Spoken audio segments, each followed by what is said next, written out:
Hi, it's Dwyer. It is Wednesday, September 21st, 2022. GamblersAdvisory.com, a free site. Money1776.com, a free site. Let's talk boxing. But first, remember, the opinion you should follow should be your own. Just consider this video to be a second opinion from a complete stranger online. Now, it wasn't something I understood as a kid. I was unaware of it. But what I have learned in earning this gray hair down here over the years is that a fighter's career in boxing is really remembered by the fighter's biggest fights. In other words, Muhammad Ali, a guy who fought a lot of people, right? Ken Norton 3 times, Joe Frazier 3 times, right? He's remembered for the 2 fights with Sonny Liston, the 3 fights with Joe Frazier, right? Historians will dig deeper and they'll say, hey, he's remembered too for the Rumble in the Jungle against Foreman, right? But those are the big fights. A career spanning well more than a decade comes down to a few moments in the ring, right? We can remember a lot of Ali fights, but when you think of Ali, that trilogy against Joe Frazier just pops out. How Ali wins the title just pops out, right? Understand it's like that for most fighters. Ray Leonard. You remember Leonard Hearns. You remember Leonard Duran. You remember Leonard Hagler, right? Ray had a lot of other fights, folks. A lot of fights that boxing insiders were unsure of whether he'd win, right? Wilfredo Benitez, great fighter, right? But we remember Ray for just really the pinnacles of his career. Let me also say, too, that in the moment, the view looks different than after the fact, right? A lot of folklore gets developed after the fact. The stuff you didn't know was important in the moment becomes more important later. So Floyd Mayweather, right? Mayweather's had some huge fights. The Diego Corrales fight. Folks, that was huge at the time. The Oscar De La Hoya fight. The Manny Pacquiao fight. I would argue that none of those fights have the significance to the Mayweather legacy that Mayweather's victory over a then overmatched Canelo has. Right? Understand, every time Canelo wins, that's a dividend for the Mayweather legacy. As you look at Canelo, and you realize Canelo only has 2 losses, officially, right? Mayweather and Bivol. As you look at Canelo, and as you realize that he's become a juggernaut, right? Has gone on to be the undisputed champion at 168 pounds. Understand that the loss to Mayweather makes Mayweather look that much better. As we look back in history, right, we realize that Oscar De La Hoya fell apart earlier than we expected in his career. Right? De La Hoya got dismantled by Manny Pacquiao. We view that Mayweather-De La Hoya fight differently today than we did at the time. And understand, at the time, it was Mayweather who was moving up for the fight to Oscar's weight class. We forget that. Right? Manny Pacquiao had some car crashes along the way. Right? Gets knocked out by Marquez. Loses to Timothy Bradley. right? As we look back on the Pacquiao career, and you understand, Pacquiao, tremendous fighter,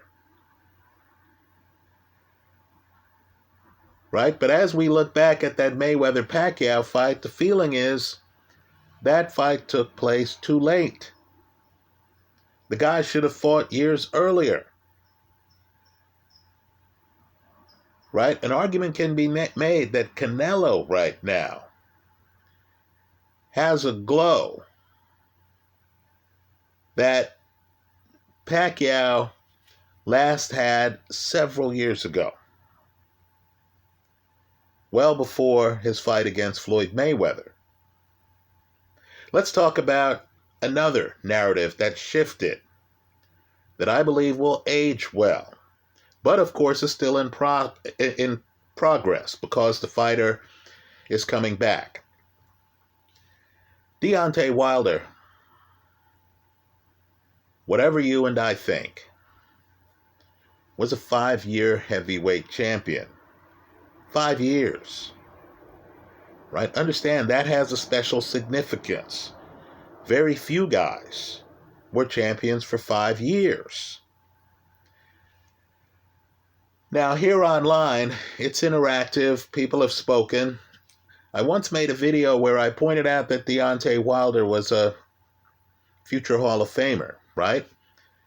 The length of his reign, also the nature of his reign. A lot of KOs. His name is there among the highest KO percentages in heavyweight history, especially for guys who have held a title as long as he has. But YouTube Nation, you the public, responded by saying, who has he fought? Right? At that time, Deontay Wilder really didn't have names on his resume like Liston, Fraser, Foreman, Ron Lyle, Ernie Shavers. He didn't have that Ali type of resume where you look at the resume and you say, oh yes, of course this guy's a Hall of Famer. No, at the time, Wilder's resume was filled with names like Chris Arreola. People had doubts. People were frustrated. Right? Wilder and Anthony Joshua somehow were unable to meet in the ring. I'm sure now both men look back and realize those fights should have happened. Well, understand, history's changed, hasn't it? Because Wilder then had a trilogy against Tyson Fury. And of course, Wilder is now the gold standard of Fury opponents, having knocked down Tyson Fury multiple times in multiple fights. Understand, it's Wilder's legacy that actually shines more brightly every time Fury goes out there and beats an opponent. Tyson Fury at one point was viewed as a guy who could not handle success. He became the heavyweight champion. We were all set for the Klitschko rematch. Then Fury imploded. Then, of course, the British Boxing Board, right? Talk about an overzealous group. The British Boxing Board came down hard on him. He was out of the sport for a while. He gained weight. Right? He was the poster child for the guy who could not handle success. Now he's the gold standard, isn't he? Now we look at him and we revere him to the point where many people believe that Alexander Usyk won't be the real heavyweight champion until he fights and beats Tyson Fury. Now people have conversations, myself included, where you look back in history and you say, wow, given Fury's size, given Fury's skill level, given Fury's ambidexterity, given Fury's jabs, could a Joe Louis get close enough to Tyson Fury, who has bigger size, who has better legs, to make that fight competitive? Right, we're asking hypotheticals. Given that Fury has a problem at least in my eyes, in dealing with smaller, more athletic guys. You start to wonder, hey, well, what exactly would Fury do to keep a Joe Frazier off of him? To keep a Rocky Marciano off of him? To keep an Iron Mike Tyson off of him? Right? But understand, folks, a few years ago, that wasn't the conversation. We weren't comparing Tyson Fury to the greats. Many of you didn't even believe Deontay Wilder was a Hall of Famer. Both of those men, both of them, have benefited greatly from having fought each other 3 times. So now, in the moment, right, we're all present now. It's 2022. All of us together saw a fight where Canelo comes out and wins, in my opinion at least the first 7 rounds. At least the first 7 rounds against Triple G. Right? Understand. Golovkin's former trainer, Abel Sanchez, has given an interview, it's on YouTube, where he's criticizing his fighter for that start. Right? He's pointing out that Triple G didn't show up with the presence that he normally did. He's pointing out that Triple G didn't throw that right hand. Didn't try to back up Canelo. Didn't fight the way he fought the first fight in this 3rd fight against Canelo. Let's talk about the Canelo side of the ledger. And I understand. There's sour grapes in boxing. Right? The fact that I called Abel Sanchez Triple G's former trainer should tell you a lot, right? Former. Well, let's talk about Canelo's former promoter, Oscar De La Hoya. Right? Again, in boxing, right? Some people's feelings are hurt. So Oscar De La Hoya has come out and I said this fight was a dud. Right? Triple G was too old. Now that's in the moment. That's how we saw the fight. I can tell you, looking at the ending of the fight, I didn't think Canelo was in any kind of trouble. I didn't sense an urgency in the last few rounds. It wasn't like Canelo was close to being knocked out. I did not get the feeling that Canelo was being dominated in the last few rounds. I thought Triple G was simply doing better in the last few rounds than he had earlier in the fight.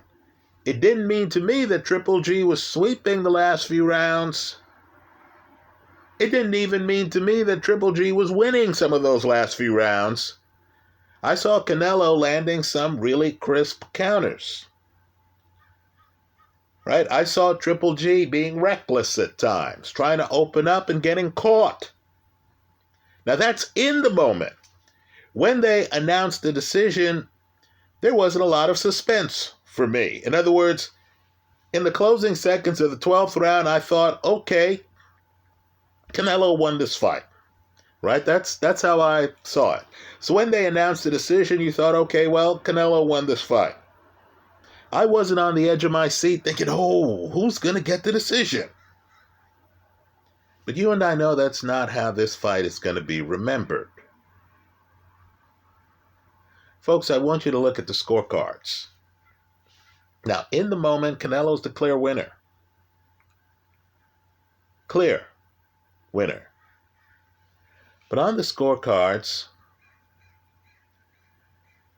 2 of the 3 judges, 2 of them, gave Triple G 4 of the last 5 rounds.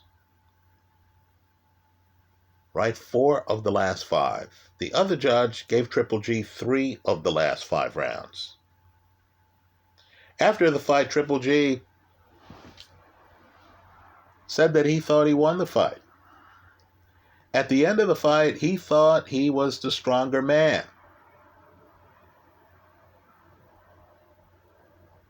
Now let's pivot right here. How could Oscar De La Hoya say that this fight was a dud when 2 of the 3 judges had the fight 115, 113? Folks, that's the official record. I'm not saying it's correct. In the moment, this was a win by Canelo. It was such a win by Canelo that Lomachenko is on record as saying that Triple G threw so few right hands early in the fight that Loma felt that Triple G might have entered the ring injured. In other words, in the moment, we saw this fight and we all thought, well, Canelo's neutralizing Triple G, right? I believe Triple G didn't throw the right hand because Canelo has a hellacious left hook and is an excellent counterpuncher. So Triple G kept that right hand home because he didn't want to throw it, get countered, get knocked out. But let me tell you how this plays out.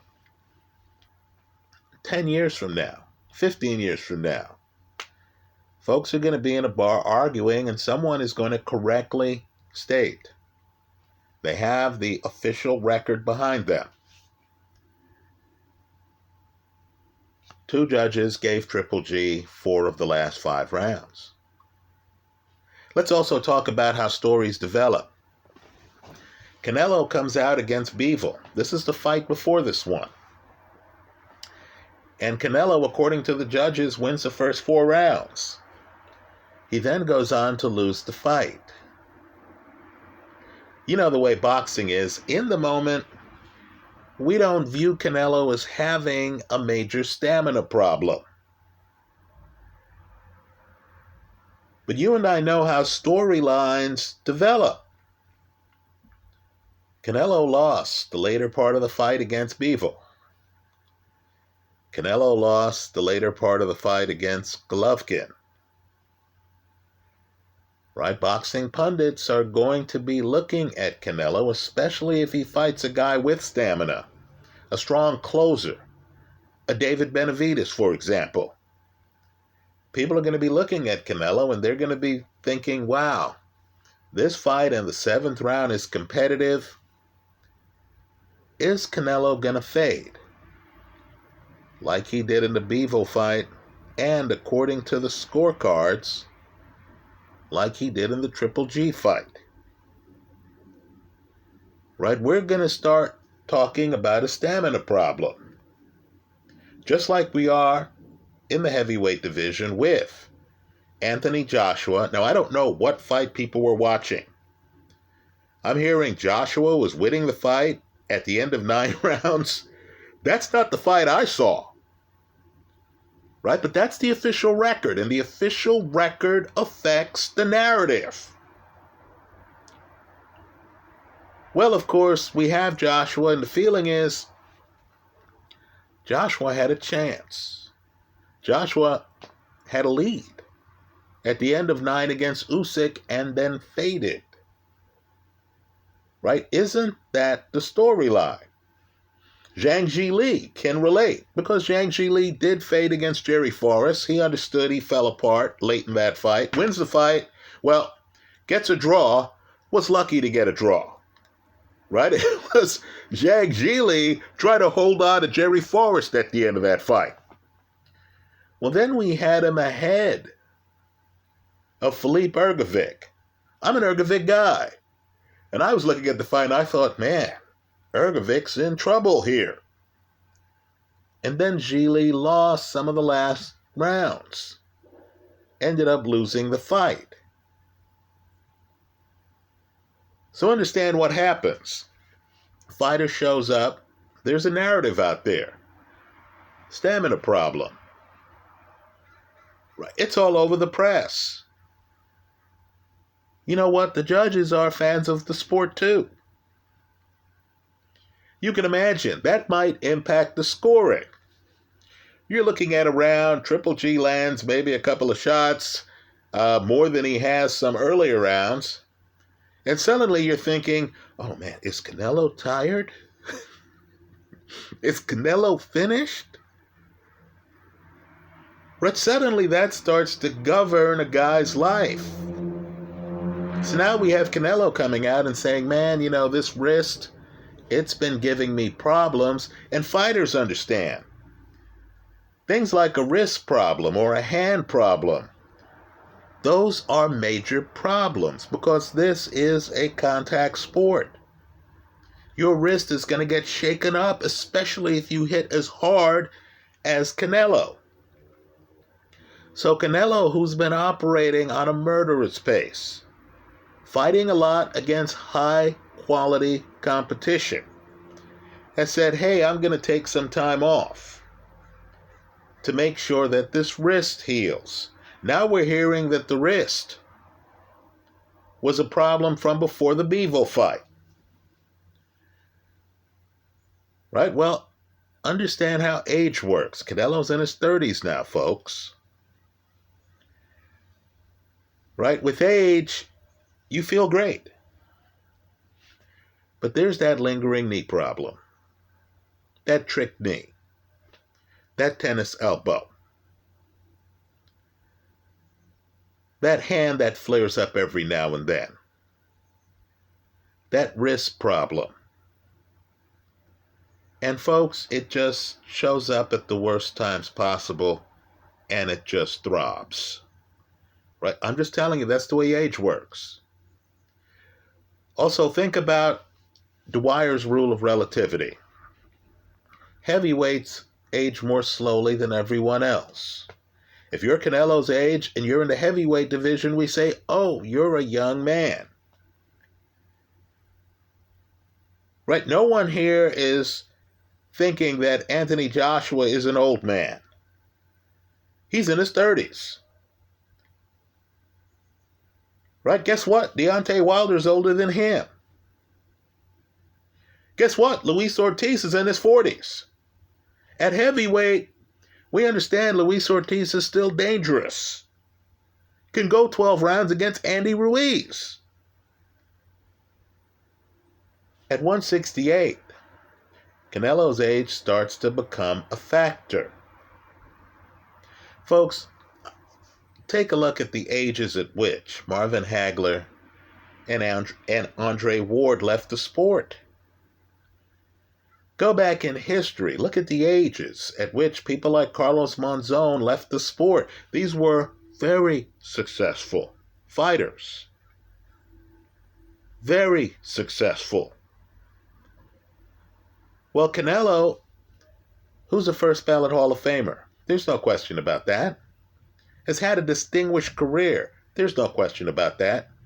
Even the guys he lost to. Floyd Mayweather. On the short list of the greatest of all time. Bivol. Many people, let me raise my hand, believe Bivol is the best right now at light heavyweight. Understand, too, that Bivol is unbeaten. In other words, Canelo has only lost to 2 unbeaten fighters. And in both fights, Canelo went the distance. Right?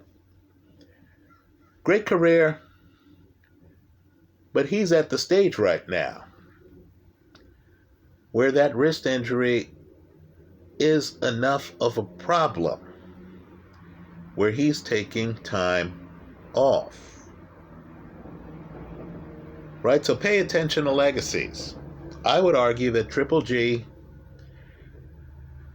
really saved his by, at least according to the judges, winning 4 of the last 5 rounds on 2 of the judges' scorecards.